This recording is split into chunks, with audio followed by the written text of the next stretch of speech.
Amém, queridas? Graças a Deus porque estamos aqui e o Espírito Santo está conosco.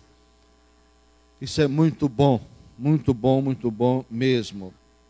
Abra sua Bíblia no Salmo 139.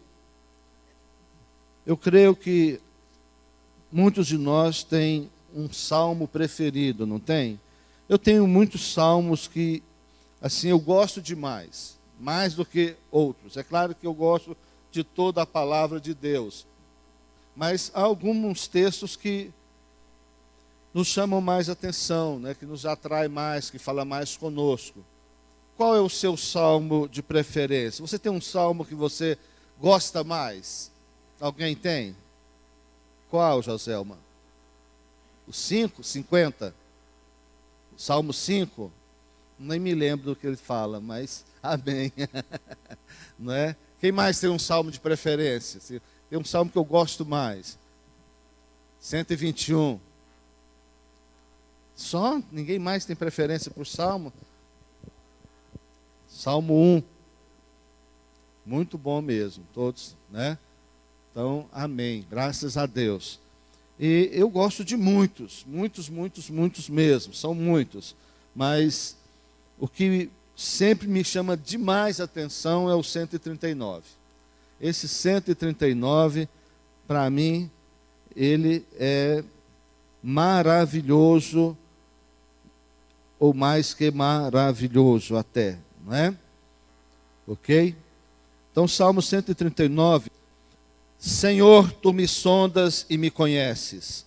Sabes quando me assento e quando me levanto. De longe penetra os meus pensamentos. Esquadrinha o meu andar e o meu deitar. E conhece todos os meus caminhos. Ainda a palavra não me chegou à língua. E tu, Senhor, já a conheces toda. Tu me cercas por trás e por diante. E sobre mim põe a mão. Tal conhecimento é maravilhoso demais para mim, é sobremodo elevado, não o posso atingir. Para onde me ausentarei do teu espírito? Para onde fugirei da tua face? Se subo aos céus, lá estás. Se faço a minha cama no mais profundo abismo, lá estás também. Se tomo as asas da alvorada e me detenho nos confins dos mares, ainda lá me haverá de guiar a tua mão. A tua destra me susterá. Se eu digo, as trevas com efeito me encobrirão, e a luz ao redor de mim se fará noite.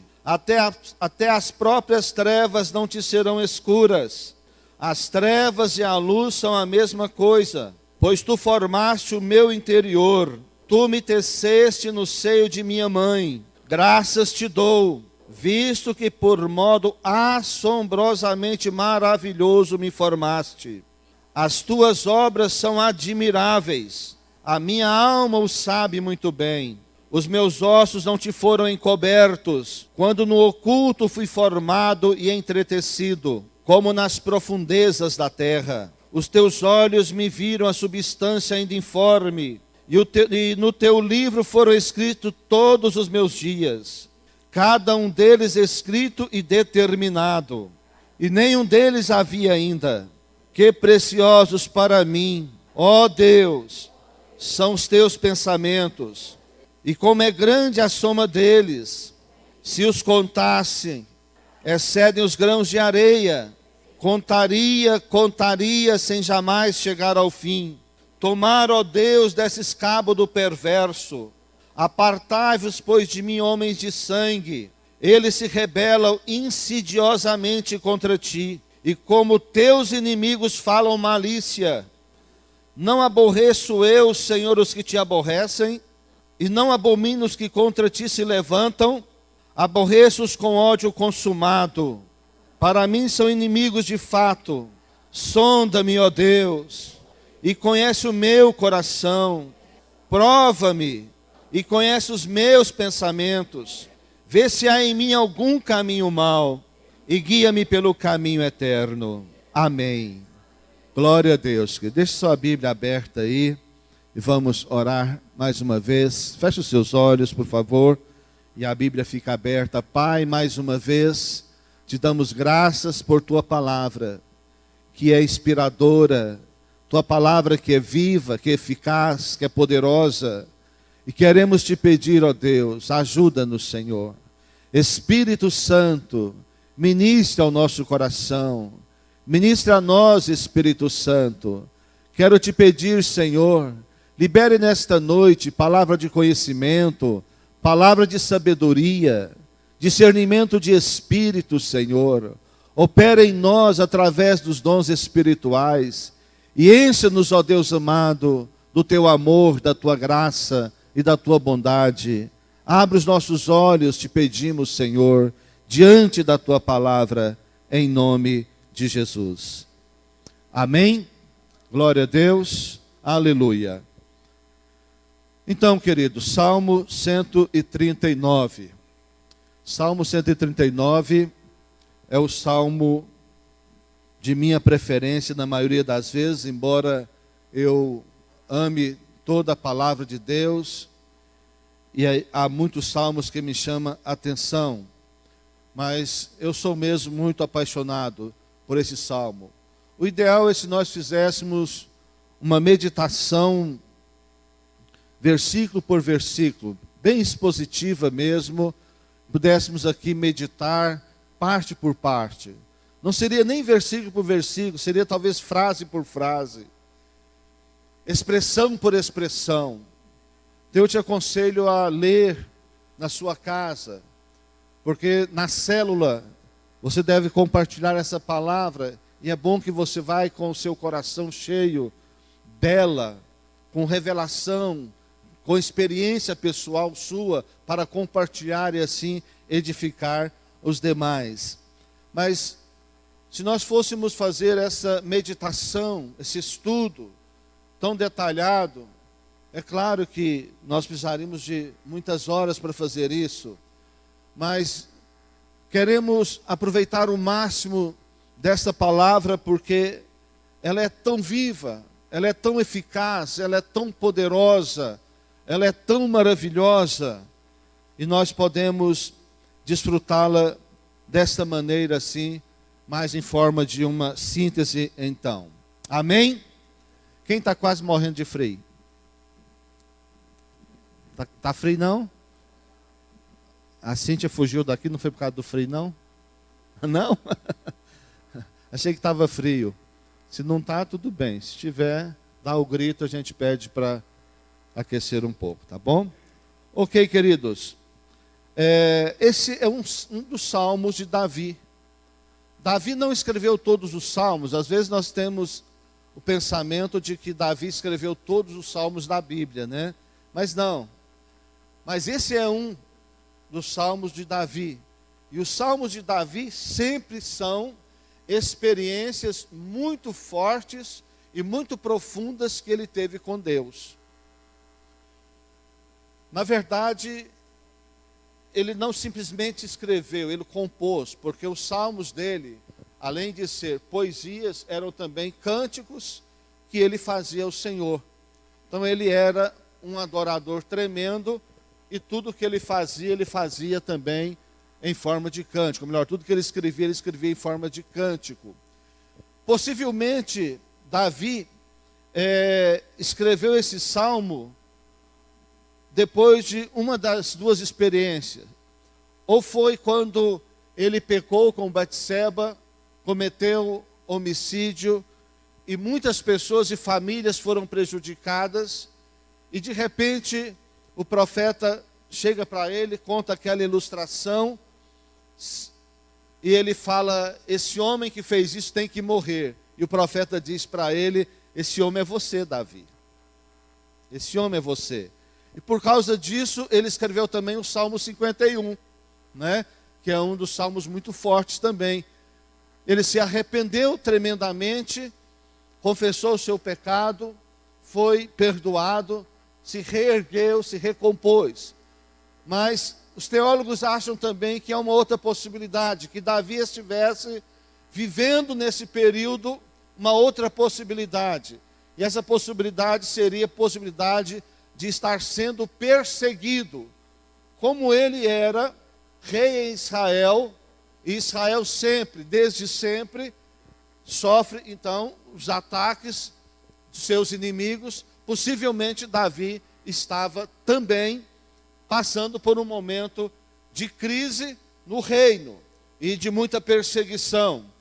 E Davi então abre o seu coração para Deus, declarando, confessando a onisciência, a onipresença e a onipotência de Deus. Então, nesse salmo, eu vejo claramente esses três atributos que somente Deus tem. Ninguém mais tem esses três atributos: onisciência, onipresença e onipotência. Amém? Ninguém mais tem esses três atributos, somente o Pai, o Filho e o Espírito Santo têm esses três atributos. Então dividimos esse estudo, esta palavra, nesses três aspectos. O primeiro é a onisciência de Deus em relação a mim, em relação a você, em relação a nós. O versículo 1 diz: tu me sondas e me conhece. Você sabia que Deus te sonda e que Deus te conhece perfeitamente? Deus sonda a nossa vida, Deus sonda o nosso coração. Agora é bom que você entenda uma coisa: Deus não sonda apenas para especular. O interesse de Deus não é especular sobre a tua vida. O interesse de Deus não é perceber as suas falhas, as suas limitações, os seus pecados ou até as suas virtudes. O interesse de Deus é de sondar cada um de nós, porque Ele tem um propósito. Há um propósito em Deus em nos sondar. E o sondar de Deus em nós tem o sentido de uma mineradora, que quando alguém tem um sinal em um terreno de que há possibilidade de que ali tem minérios, essa mineradora envia uma equipe qualificada para aquele local para fazer estudos profundos. E ali perfuram e ali colocam uma sonda para verificar a qualidade do minério, a quantidade e a possibilidade de extrair daquele lugar algo significativo, extrair daquele lugar algo de valor. Da mesma forma, Deus sonda o nosso coração, Deus conhece o nosso coração, Ele sonda a nossa vida com a possibilidade também de perceber o que tem e o que não tem, o que é aproveitável e o que não é aproveitável. E Deus faz isso com o propósito de nos transformar e de nos fazer crescer. Amém? Porque essa é a vontade dEle. Não é para nos punir. Deus não nos sonda com o propósito de nos punir, mas com o propósito de nos transformar, com o propósito de nos curar, de nos restaurar, de nos levantar e de fazer de nós cada vez mais pessoas muito mais valiosas e valorosas para Ele. A expressão sondar também tem o sentido de peneirar, né? De separar o joio do trigo. Olha, você sabia que é possível que dentro de todos nós exista joio e trigo? Sim ou não? Em mim há, eu imagino que em você também exista tanto joio como trigo. Nem tudo em nós é perfeito, nem tudo em nós é trigo, há em nós joio. E só Deus pode separar isso. Isso é lindo, não é? Isso é lindo. Isso nos ensina uma coisa tremenda, que nós não podemos mudar ninguém. Nós não vamos conseguir mudar ninguém. Até uso esse momento para falar, preste atenção, nós cremos no discipulado.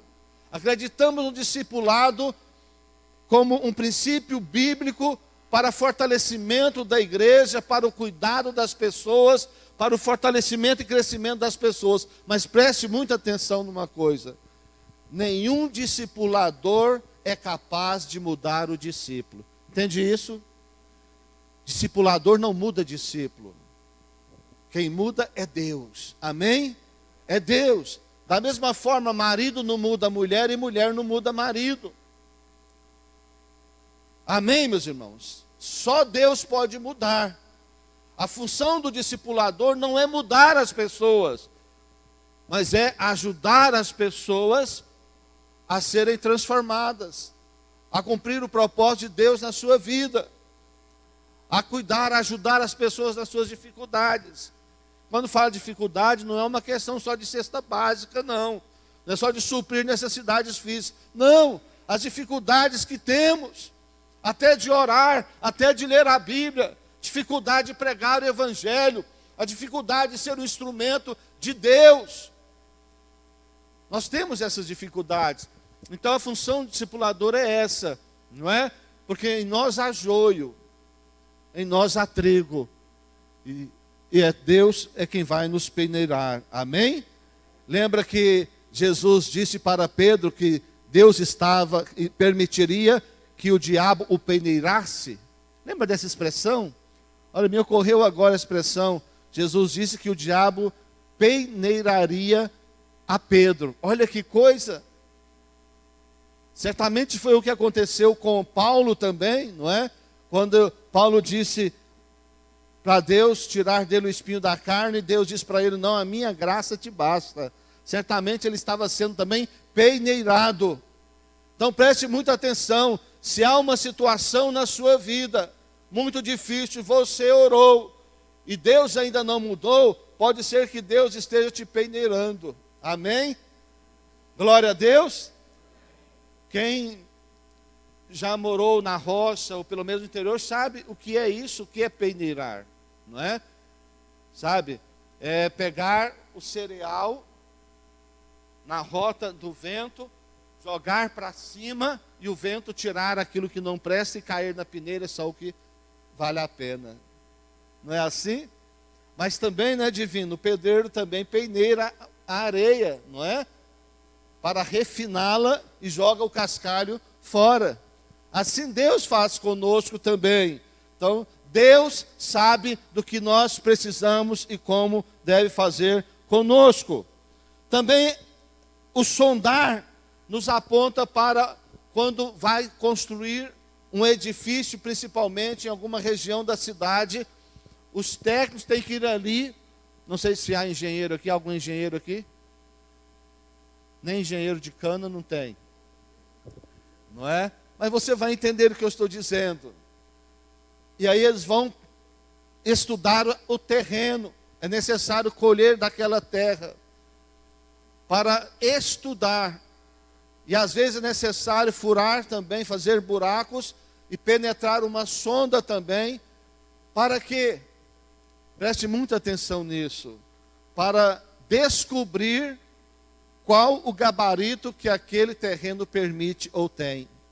Se ali pode construir 2, 4, 10, 20, 50 andares. É claro que com a tecnologia isso vai mudando, né? Isso vai mudando. E hoje se constrói muitos andares em terrenos que antes não podiam construir. Mas o interessante é entendermos o quê? Que Deus também está trabalhando em nós, sondando e conhecendo a nossa vida para nos dar um melhor gabarito. Amém? Deus quer fazer de você uma pessoa de maior gabarito. Amém? De maior gabarito no reino dele, para a glória dele. Então, queridos, é certo que Deus está constantemente nos sondando, nos avaliando e nos tornando cada vez melhores para a sua glória. Versículo 2 diz: penetras os meus pensamentos. Penetras os meus pensamentos. Ora, significa que Deus está olhando e conhecendo tudo o que eu penso, meus alvos, meus objetivos, meus projetos, meus planos. Deus está estudando tudo isso. Deus está sondando e conhecendo as minhas motivações. Porque não basta nós fazermos o que é certo, precisamos fazer com a motivação certa. E às vezes nós nos equivocamos, achamos que basta fazer.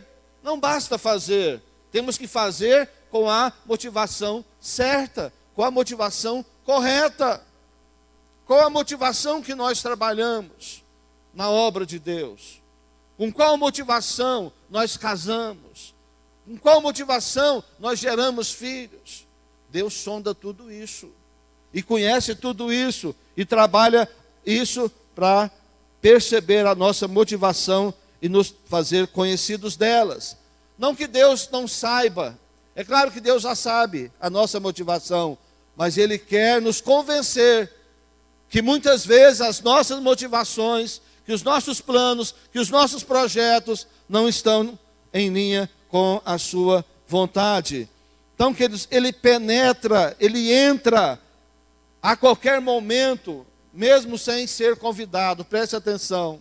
Eu sei que você pode estar lembrando agora de Apocalipse 3:20, onde a Bíblia diz que Jesus disse, que está a porta batendo. Se você abrir a porta, Ele entrará e ceará com você. Isso é para ter comunhão. Para ter comunhão com você, Jesus bate na porta.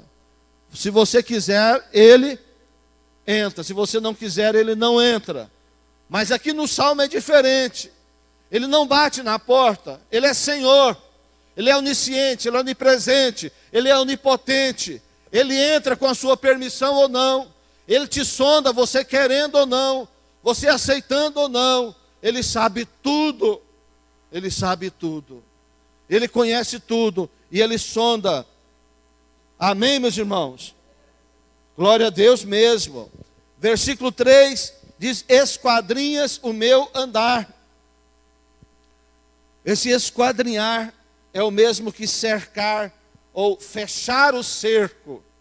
Não sei se você já teve alguma experiência na sua vida, uma situação familiar, uma situação financeira, ou até uma situação na igreja, de repente, onde você sentiu que o cerco foi fechado e você ficou sem saída.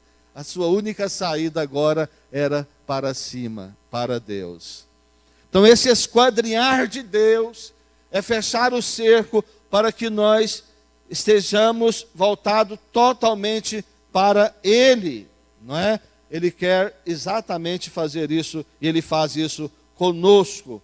E assim, estuda os nossos pensamentos, os nossos planos, os nossos projetos e as nossas motivações minuciosamente. Deus sabe de tudo, cada detalhe, Deus sabe de tudo. Deus sabe de tudo. Amém, meus irmãos? Olha o versículo 4, como o versículo 4 esclarece o sentido de tudo isso. Ainda a palavra me não chegou à língua, e tu, Senhor, já a conheces toda.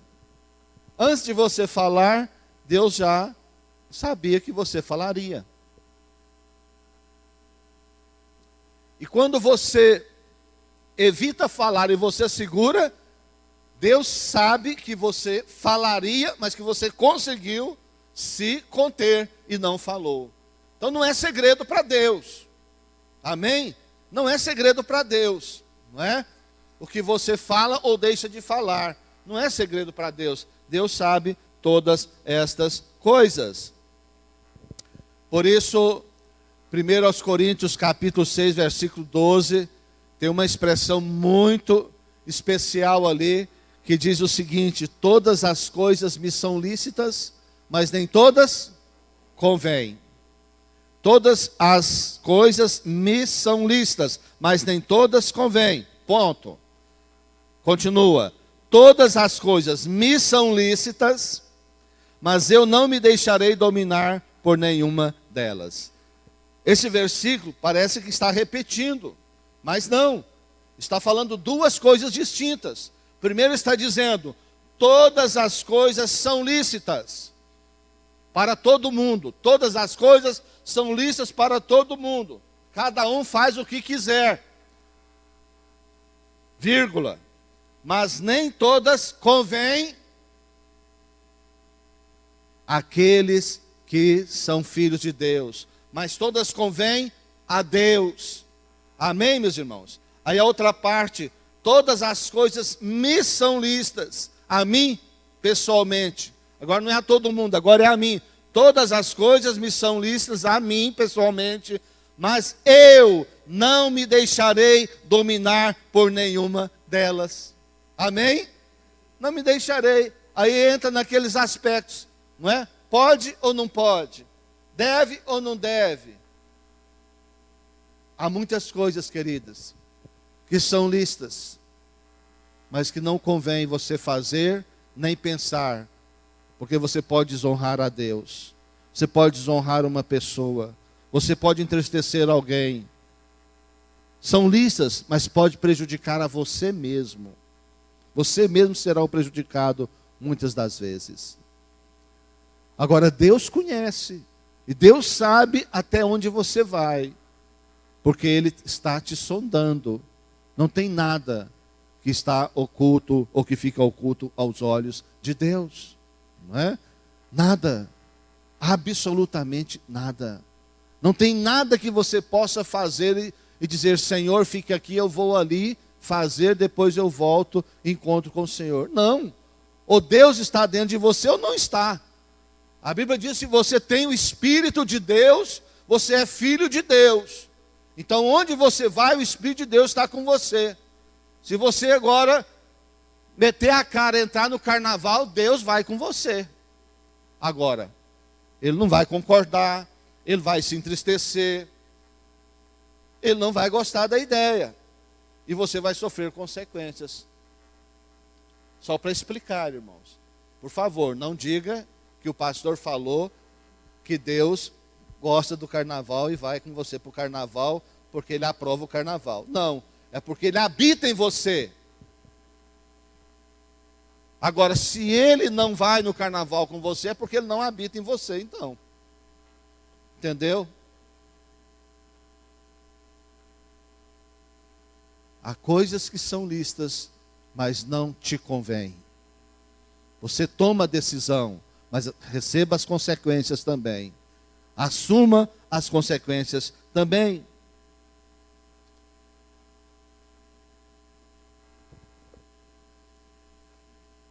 Mas o ponto 2 fala da onipotência de Deus, especificamente ao nos criar. Versículo 13 ao 16. Tudo que Deus faz tem um propósito. Olha, como Deus te criou, como Deus nos criou, tão diferentes uns dos outros. Cada um tem suas peculiaridades. E eu tenho, não com Deus, mas eu tenho uma bronca com a ciência. A ciência diz que o apêndice no corpo humano não serve para nada, né? Não é, doutora? Não serve para nada. Já descobriu que serve para alguma coisa ou não? Mas eu acredito que quem viver verá que a medicina um dia ainda vai dizer que o apêndice tem uma serventia. Deus não ia criar uma coisa no seu corpo que não tivesse utilidade. Pastor, mas há quantos anos a ciência fala isso? Não interessa. Não me interessa. A ciência é uma maravilha, é tremenda. Mas quantas coisas ela tem descoberto? Quantas coisas ela tem mudado de ideia? Não é verdade? Há pouco tempo não se podia comer ovo. Agora eu vi um médico falando que você deve comer 8 ovos por dia, que é saudável, que é para o adulto é o alimento mais importante. Que adulto não precisa de leite. Leite é para criança. Outros já dizem que também o adulto precisa do leite, né? Mas eu vi um médico falando exatamente isso. Que o primeiro alimento é o leite materno. O segundo é o ovo, mais importante. E ele falou o terceiro, eu não me lembro qual que é. Mas marcou muito o ovo. Então eu posso comer 8 ovos cozidos num dia. Antigamente não podia, não é? Que ia encher de colesterol. Então veja bem, então eu creio na palavra de Deus, que Deus fez com perfeição. Deus fez com habilidade. Deus fez muito bem feito. E um dia a ciência se dobrará e dirá que o apêndice tem algum sentido no corpo humano.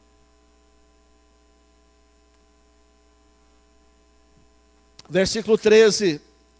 Pois tu me formaste o meu interior. Ora, formou o interior físico, mas também o interior, a alma, não é? Também a alma, o interior físico e o interior da alma também. Deus formou de maneira maravilhosa as partes físicas, a parte orgânica, mas também a parte emocional, a parte psicológica. Foi Deus quem formou. E é Deus quem sabe todas as coisas, todos os detalhes disso. Ninguém sabe mais do que Deus. Ninguém conhece mais do que Deus. E é interessante que ele usa uma linguagem aqui da formação como o tecelão, como alguém que tecia um pano, um tecido. Muitos aqui não sabem o que é isso, mas ainda há pessoas que tecem, que fabricam panos manualmente, não é? Antigamente era manualmente, depois criou-se algumas máquinas de madeira chamado tear. Quem conheceu o tear aqui? Tem gente antiga aqui. Tear, não é? Então, a pessoa pegava o algodão, olha, limpava, tinha duas ferramentas, minha avó chamava de carda, eu não sei se era cardar, não sei se era caldar ou era cardar mesmo, mas falava, vamos cardar o algodão. Primeiro desencaroçava o algodão. Quem desencaroçou o algodão aqui? Tem gente do interior aqui, tem gente antiga, né? Na mão, depois cardava, né? Depois ia fiar, né? Aí ela ia na máquina com o pé lá, e fiando, e ia fazendo um cordãozinho. Depois fazia os novelos, depois pegava aquilo, tingia, né? Dos novelos virava o quê? A senhora mexeu com isso? Depois do novelo fazia aquele outro negócio mais... Como é que chama aquele outro assim? Um rolo comprido, né? Aí tingia aquilo, né? Depois que ia para o tear, aí ali era um negócio incrível, né? Bom demais, não é? Amém. Então aí tinha as canoinhas, né? A pessoa que estava trabalhando ali, trabalhava com os pés e com as mãos, jogando a canoinha com a linha para cá, outra. Uma arte tremenda, né? Uma arte tremenda mesmo, sabe? Então a expressão, mas antes disso era feito na mão mesmo. Isso aí já era uma evolução muito grande. Ainda existem lugares, pessoas fazendo tecidos à mão mesmo, né? E é isso que Deus fez, à mão. Deus teceu o seu corpo, né? Os tecidos do seu corpo, Deus o fez com as suas próprias mãos, detalhadamente, os órgãos, tudo bem detalhadamente. Deus trabalhou você de maneira maravilhosa. Você acredita nisso? Olha o que o versículo 14 diz: visto que por modo assombrosamente maravilhoso me formaste. Sabe o que Deus está falando? Ou melhor, o que Davi está falando? Quando você olhar no espelho, você olhar e falar, poxa, e você até assustar, porque, meu Deus, como o Senhor caprichou, não é? É isso que Davi está falando, assombrosamente maravilhoso, me formaste por dentro e por fora. Não de assombração, não tem nada a ver. Mas é uma expressão, o quê? Uma expressão de maravilhado. Obrigado, né? Uma expressão assim, sabe? Nós precisamos entender isso, crer nisso, que a palavra diz sobre nós. Porque cada um de nós somos um exemplar único. Amém? Você é um exemplar único. Não adianta você querer parecer com ninguém, sabe? Não adianta. Viu? Não adianta você, os meninos aí adolescentes, não adianta você ter o cabelo igual do Neymar, a barba do Neymar, sabe? Vestir a calça igual do Neymar. Você nunca vai ser o Neymar.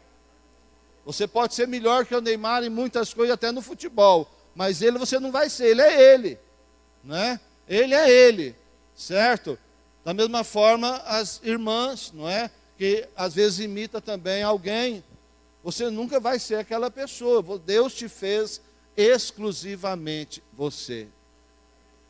Com as mãos dele, ele fez uma forma, construiu você, tirou você da forma e jogou a forma fora.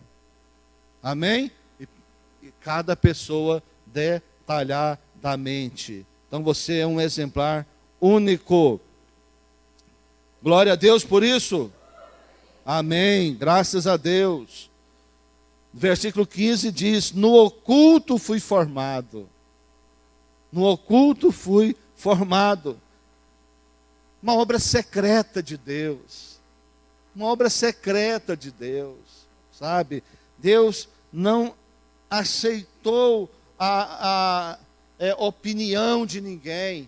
Deus mesmo tratou de fazer tudo sozinho. Lá no útero da nossa mãe. E só Deus sabia os detalhes. Quando Davi escreveu isso aqui, não existia essa tecnologia. Hoje se sabe detalhes dos bebês muito rápido. E muitos detalhes, não é verdade? Mas nesse tempo não tinha nada disso. Mas Davi já tinha entendimento que Deus havia trabalhado cada detalhezinho da sua vida, do seu corpo, da sua história, ali de maneira maravilhosa. Então nós precisamos crer nisso. E podemos e devemos ser muito gratos a Deus. Amém? O terceiro é a onipotência, ou melhor, a onipresença operante de Deus em mim.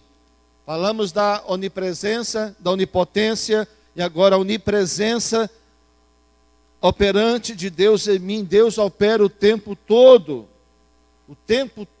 né? Ele opera na minha vida. Aí o versículo 23, 24, onde nós lemos: sonda-me, ó Deus, e conhece o meu coração, vê se há em mim algum caminho mau, e guia-me, Senhor, pelo caminho eterno.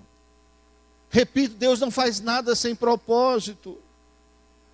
Deus te sonda, Deus te conhece, Deus te convence do pecado, te convence de situações, porque Ele tem um propósito na sua vida.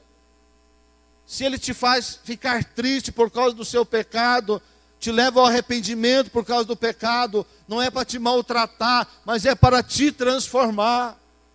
É para que você tenha decisão e mude de vida. Por isso Deus tem um propósito conosco. Sonda-me, ó Deus, e conhece o meu coração. Porque muitas vezes, queridos, nós achamos que até estamos inocentes em alguma situação. E só a sondagem de Deus para nos levar a entender que não estamos. Às vezes achamos que estamos muito bem, mas a sondagem de Deus nos faz ver que não estamos tão bem assim. Que nós precisamos de mudança, que nós precisamos de crescer. Eu vejo isso, meus queridos, diariamente na minha vida. Eu vejo isso sempre. Eu preciso de mudança. Eu preciso de transformação. Eu preciso de crescer. Eu preciso amadurecer. Eu preciso de maior intimidade com Deus. Eu preciso conhecer Deus mais. Eu me vejo tão distante daquilo que Deus quer para mim, daquilo que Deus tem para mim. Por isso que Deus sonda o meu coração, por isso Deus prova-me e vê se há em mim caminho mau e me guia também pelo caminho eterno. E eu estou sempre assim, buscando a Deus e querendo mais e mais de Deus. Mas nem sempre a gente consegue, não é verdade? Nós acabamos muitas vezes falhando. Por isso que a sondagem de Deus, ela é constante na nossa vida. Deus nunca para de nos sondar. E o Espírito Santo, João 16, 8, diz o quê? Que o Espírito nos convence de quê? Do pecado, da justiça e do juízo eterno. Amém? Tudo tem a ver com a eternidade, tudo tem a ver com o eterno. Então, versículo 24, ele faz essa oração, esse cântico, vê se há em mim algum caminho mau. É a sondagem de Deus com o propósito de descobrir e esclarecer, elucidar para nós. Porque é Ele quem nos convence, é Ele quem nos mostra. Sabe, outra vez eu repito, não é o discipulador, não é o marido, não é a esposa que vai te convencer, se o Espírito não te convencer. Não adianta uma pessoa te convencer, porque ela te convence aqui, outra vai te desconvencer lá na frente. Entende isso? Esse é o problema da pessoa que não tem uma experiência pessoal com Deus. Ela fica dependendo do que um fala aqui, do que o outro fala ali, do que o outro fala acolá. Por isso eu volto a dizer, leia a Bíblia e ore. Tenha comunhão com Deus e leia a Bíblia. O Espírito Santo vai te conduzir. Porque você fica ouvindo uma voz aqui, outra voz ali, outra voz acolá, e vai fazer uma confusão na sua cabeça. Mas se você lê a Bíblia, se você ora, você vai conseguir ter discernimento em Deus.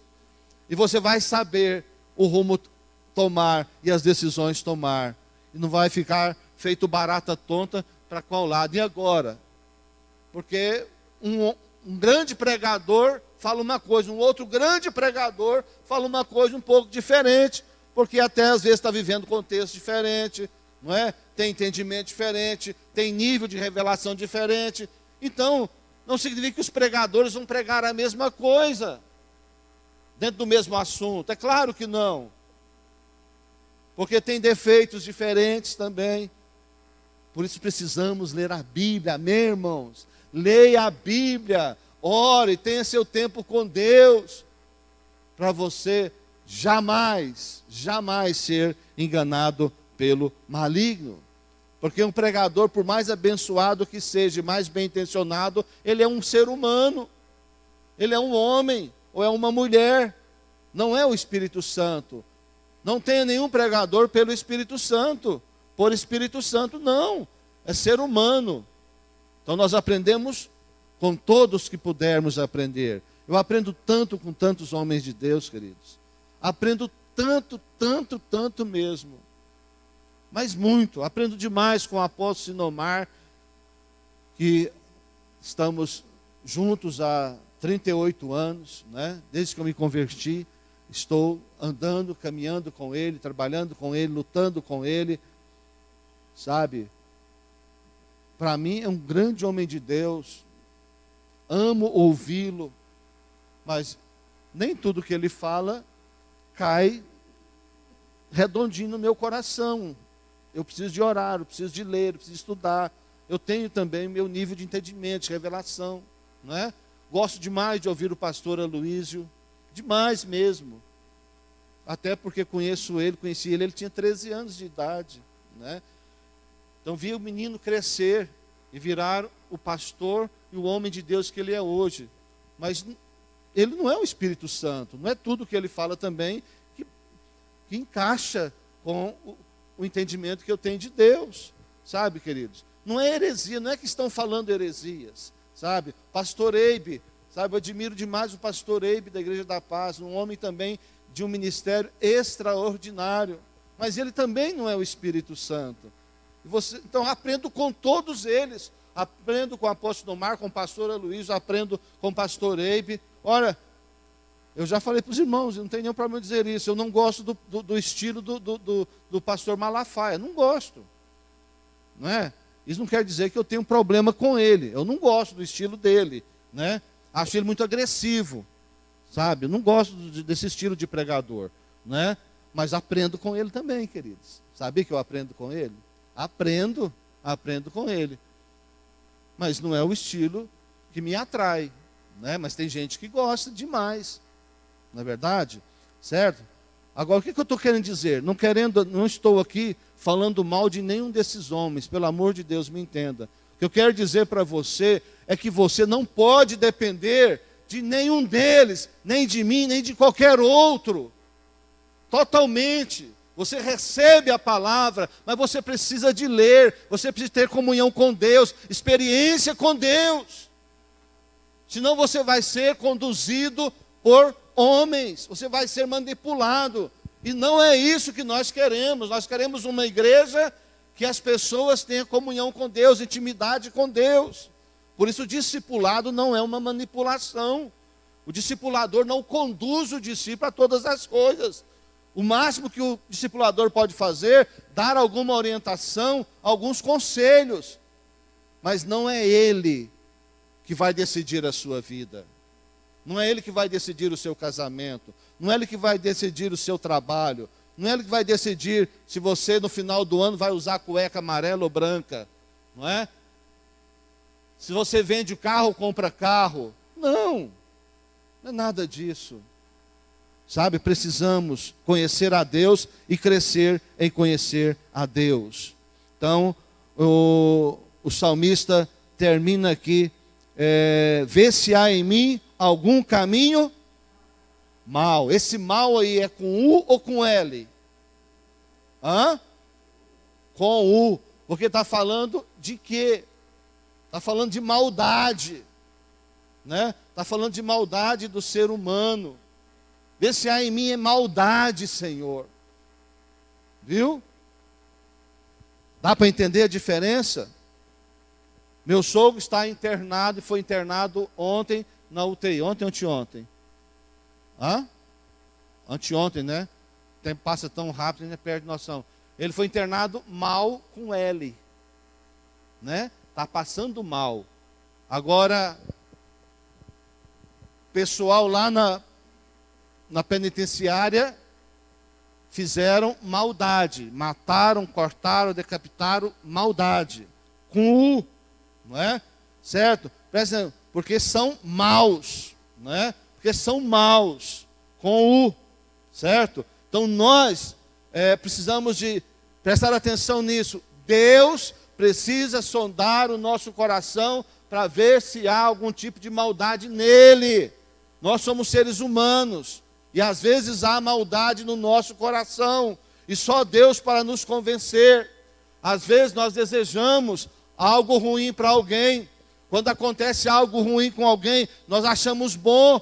Porque há maldade no nosso coração. Alguém bebeu cachaça e bateu o carro no poste e quebrou a cabeça. Coisa boa. Por que foi beber cachaça e ir para o carnaval? Maldade no coração. E Deus tem que sondar para ver isso e tirar essa maldade infernal, maligna do nosso coração. Nós devíamos chorar, prantear-nos pelas vidas. E não achar bom quando uma tragédia acontecer com alguém. A pessoa pode ser a pior pessoa da face da terra. Ela ainda pode receber Jesus e ser transformada. Então o Senhor sonda o nosso coração. O Senhor conhece o nosso coração. O Senhor perscruta o nosso coração, esquadrinha o nosso coração. E Ele vê se há em nós algum caminho mau. E se há, Ele nos convence. E agora nós é que tomamos a decisão, o que fazer. O que vamos fazer com a maldade que há no nosso coração? Amém?